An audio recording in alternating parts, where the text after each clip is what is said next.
ప్రపంచవ్యాప్తంగా నదీ పరివాహక ప్రాంతాలు గొప్ప నాగరికతల్ని ఏర్పరిచాయని మనందరికీ తెలుసు. తెలుగునాట కూడా ఈ నదులే తెలుగు జాతి వికాసాన్ని శాసించాయి. ఉమ్మడి తెలుగు రాష్ట్రాలలో కృష్ణానది పేరు చెప్పగానే మనందరికీ వినిపించే పేరు బెజవాడ లేక విజయవాడ. కృష్ణానది ఎడమగట్టున దుర్గమ్మ, అక్కన్న మాదన్నల గుహలు, మొఘల్ రాజపురం గుహలు తెలుగు జాతి వికాసాన్ని నేటికి మనకు గుర్తు చేస్తూ ఉంటాయి. అయితే కృష్ణమ్మ కుడిగట్టు మాటేమిటి? కృష్ణానది తన కుడివైపు ఏర్పరిచిన డెల్టాను చరిత్రలో ఏమని పిలిచేవాళ్ళు? దాని చరిత్ర ఏంటో ఈరోజు చూద్దాం. కృష్ణానదికి ఎడమవైపు ఉన్న డెల్టా ప్రాంతాన్ని అనాదిగా వేంగినాడు అని పిలిస్తే, కుడివైపు ఉన్న డెల్టా ప్రాంతాన్ని వెలనాడు అని పిలిచేవాళ్ళు. ప్రస్తుత తెనాలి మండలం, రేపల్లె మండలం, గుంటూరు నగరం, అలాగే బాపట్ల మండలంలోని కొంత ప్రాంతాన్ని వెలనాడు అని పిలిచేవాళ్ళు.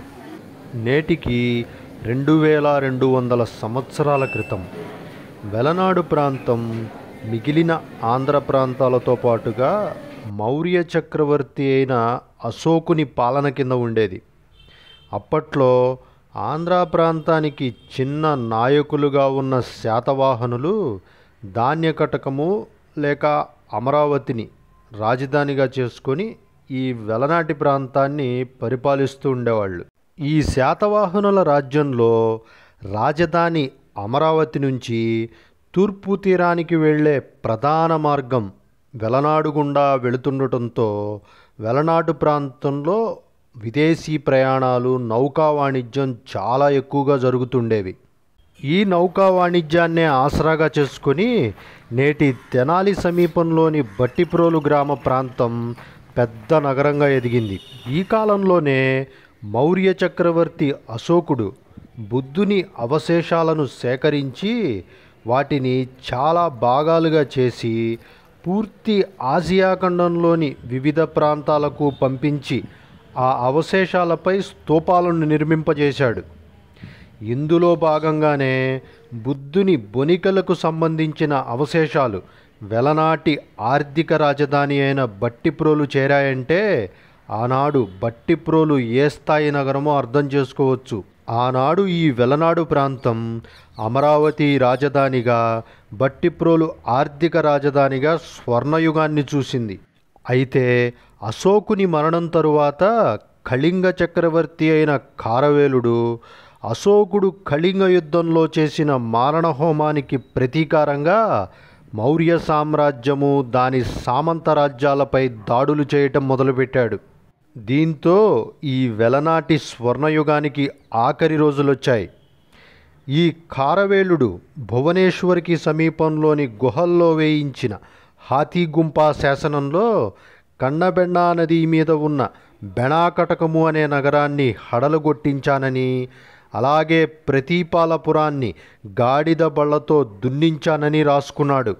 ఈ కన్నబెండా నది కృష్ణవేణి నది కాగా, కృష్ణానది మీద ఉన్న బెణాకటకమే ధాన్యకటకము లేక అమరావతి. ఈ ప్రతీపాలపురమే నాటి వెలనాటి ఆర్థిక రాజధాని అయిన బట్టిప్రోలు నగరం.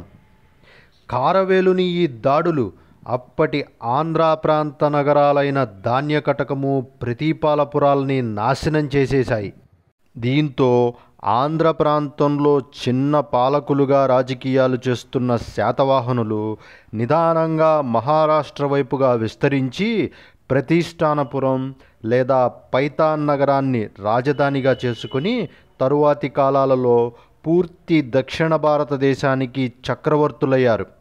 కానీ ఈ శాతవాహనులు వీరి రాజకీయ ప్రస్థానాన్ని మొదలుపెట్టింది మాత్రం ఈ వెలనాటి ప్రాంతంలోనే. పూర్తి దక్షిణ భారతదేశం శాతవాహనుల సార్వభౌమాధికారంలో ఉన్న కాలంలో కూడా వెలనాటి ప్రాంతం ఆంధ్ర ప్రాంతాలలో మైసోలియా ప్రాంతం తరువాత రెండో ప్రధాన వాణిజ్య నగరంగా, నౌకా వాణిజ్య కేంద్రంగా ఉచ్చస్థితిని చూసింది. మైసోలియా ప్రాంతం అంటే ఎక్కడుందో అనుకుంటున్నారేమో. మన మచిలీపట్నం ప్రాంతాన్నే గ్రీకులు మైసోలియాగా తమ గ్రంథాల్లో రాసుకున్నారు. వాణిజ్య ఆధారిత శాతవాహన సామ్రాజ్యం దెబ్బతిని వ్యవసాయ ఆధారిత చిన్న చిన్న రాజ్యాలు ఏర్పడ్డాయి.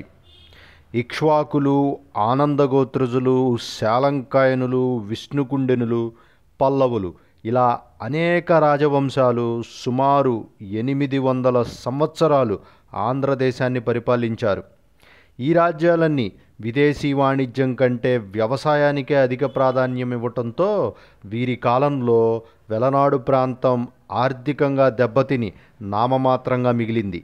కానీ వీరి కాలంలో వెలనాడులో వ్యవసాయ ఆధారిత తాంబ్రప అనే నగరం వృద్ధిలోకి వచ్చింది. ఈ తాంబ్రపనే నేడు చేబ్రోలు పట్టణంగా పిలుస్తున్నాం. కొన్ని వందల సంవత్సరాలు ఈ వ్యవసాయ ఆధారిత తాంబ్రప నగరమే వెలనాటికి ముఖ్య నగరంగా ఉంది. తరువాత కర్ణాటక నుండి వచ్చిన చాళుక్యులు ఆంధ్ర ప్రాంతంలో ఉన్న ఈ వ్యవసాయ ఆధారిత చిన్న రాజ్యాలన్నింటినీ ఆక్రమించి వేంగి రాజధానిగా తెలుగు రాజకీయాలను వేంగి రాజమహేంద్రవరం చుట్టూనే తిప్పారు.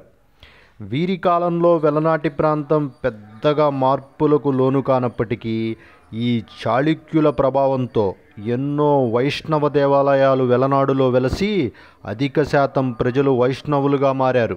సరిగ్గా ఈ కాలంలోనే తెలుగు సమాజంలో ఉన్న 4 వర్ణాలలో అనేక కులాలు, తెగలు, శాఖలు, శాఖోపశాఖలు పుట్టుకొచ్చాయి.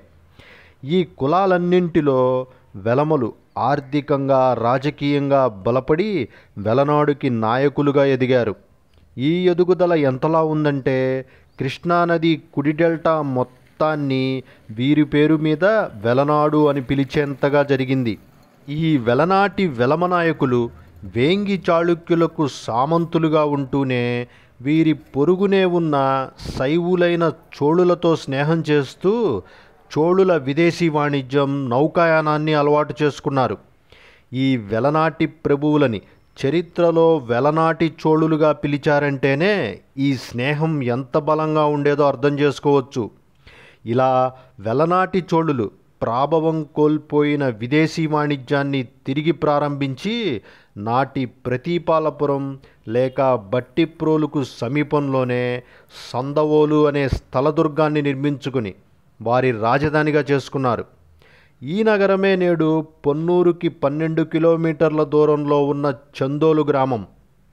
నాడు ఈ ప్రాంతం గొప్ప వైష్ణవ క్షేత్రంగా వెలనాటి ప్రజల విదేశీ కలల్ని నెరవేర్చిన నగరంగా ఉండేది.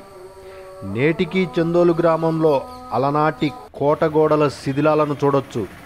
అలాగే వెలనాటి చోడులు నిర్మించిన అలనాటి 2 వైష్ణవ దేవాలయాలు నేటికీ పూజలు అందుకుంటూ దర్శనమిస్తాయి. ఆ రోజుల్లో వెలనాటిని సందర్శించిన విదేశీ యాత్రికులు సైతం వెలనాడు ఎంత బలమైన నగరంగా ఉండేదో రచనల్లో తెలియజేశారు.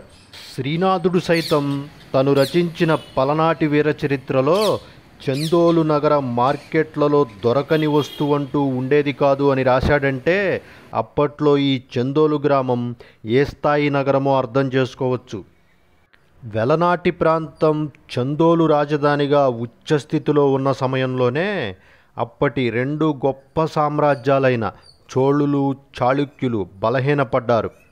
దీంతో పూర్తి దక్షిణ భారతం అనేక చిన్న చిన్న రాజ్యాలుగా సరి అయిన కేంద్రకాధికారం లేకుండా ఉండిపోయింది.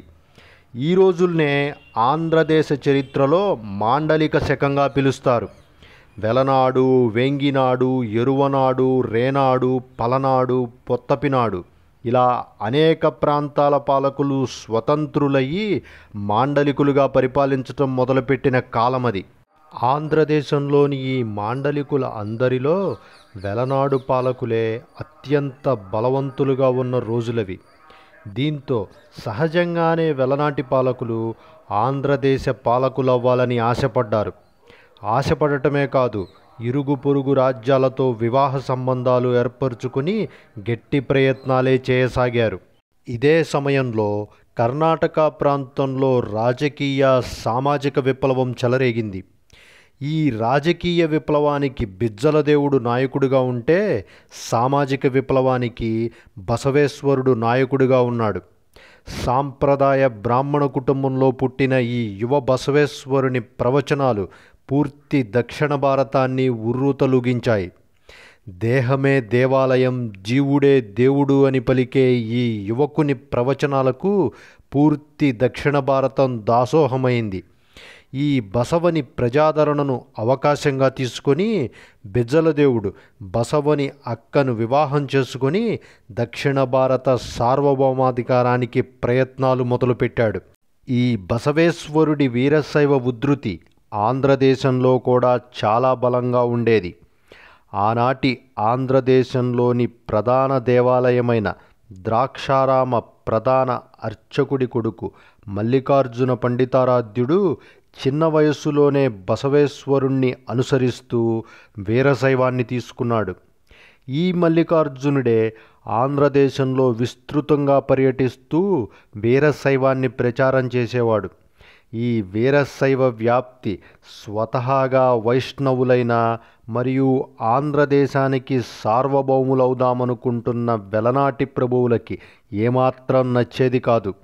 తన పర్యటనల్లో భాగంగా అనేకసార్లు మల్లికార్జున పండితారాధ్యుడు చందోలును సందర్శించి అక్కడ ప్రవచనాలు చేశాడు.